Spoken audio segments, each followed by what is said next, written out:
Presidente, nada puede ir bien en un sistema político en el que las palabras contradicen los hechos. Bienvenido, ciudadano secretario,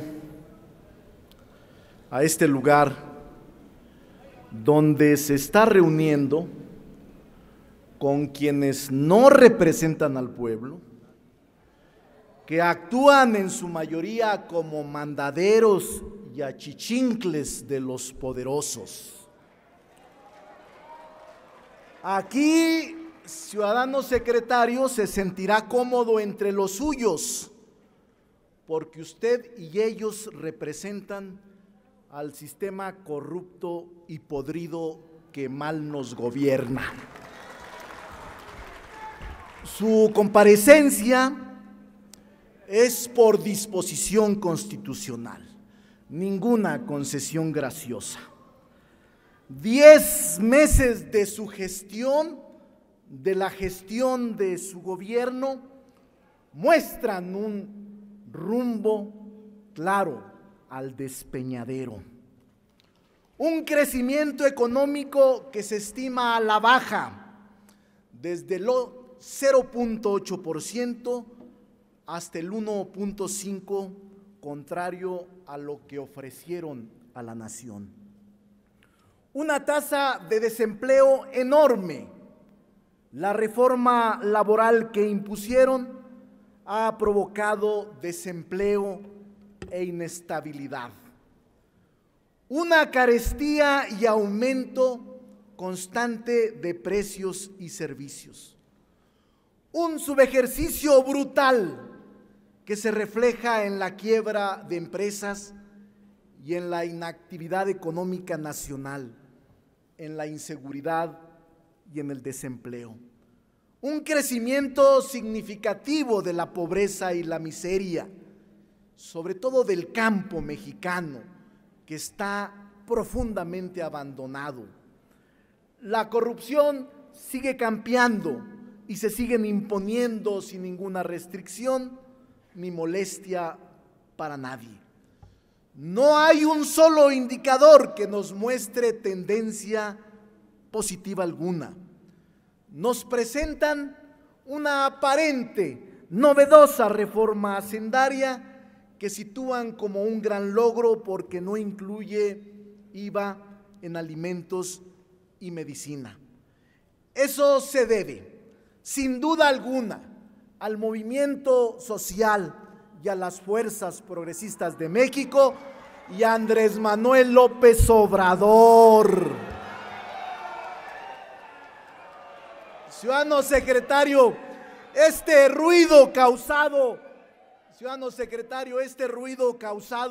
por el sector de los suyos dista del alboroto de los elogios que con frivolidad y asombro se multiplican alrededor suyo, pero pronto cesará y se extinguirá, porque al pueblo de México no lo engañan sus gritos y sus burlas. Esperamos se incluye una demanda nuestra permanente: eliminar el IETU y el IDE, impuestos que aprobaron el PRI y sus adláteres con el voto nuestro en contra. Se los advertimos en su momento, hoy nos dan la razón, acéptenlo.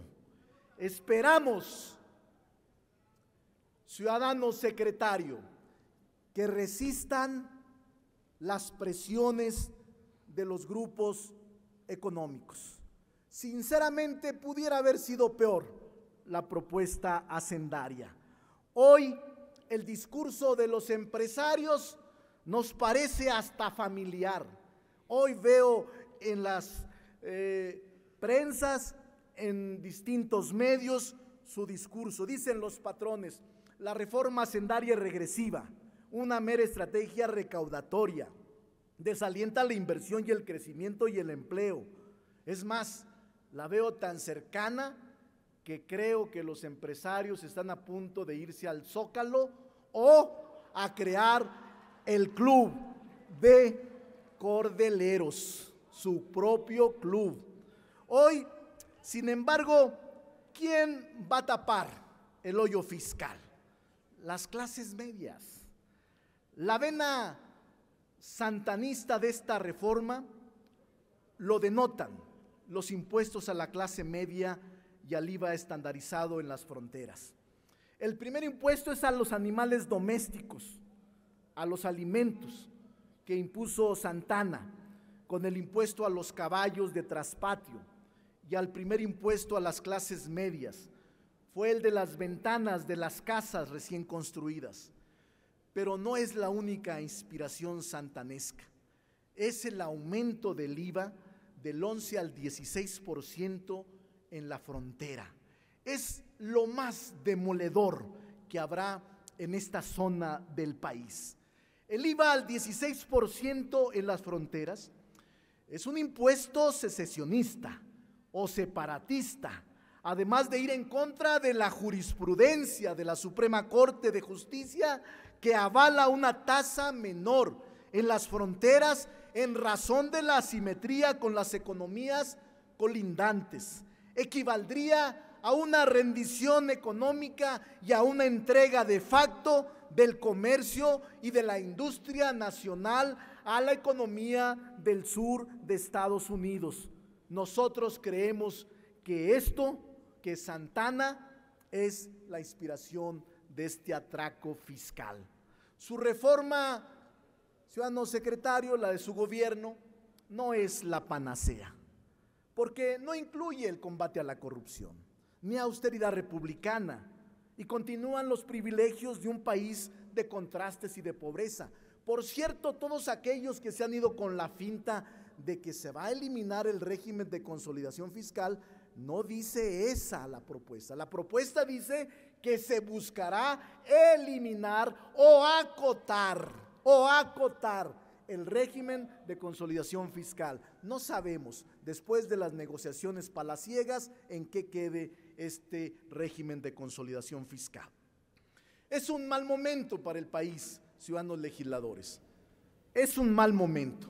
Decadencia política, corrupción, impunidad, insensibilidad, descomposición social, crisis sistémica. Nosotros en Movimiento Ciudadano nos deslindamos de esta capirotada fiscal, disfrazada de reforma. El referente no es la izquierda progresista, sino un populismo fiscal del PRI de los 70, con una gran dosis de incremento en la deuda pública, como lo muestra la pretensión de pasar de una política de cero déficit público a la de pleno déficit público. Si este gobierno pretende realmente copiar a la izquierda y desarmar a las fuerzas progresistas, que empiece por modernizar a Pemex sin privatizarlo y por derogar el impuesto a la corrupción agregada. En conclusión, clases medias y habitantes fronterizos son el obscuro objeto del deseo fiscal infrenable de este gobierno. Cuando las clases medias y el desarrollo regional, denme la misma oportunidad que a los demás, bueno, ándenles pues. Gracias, presidente, por no variar. ¡Arriba López Obrador!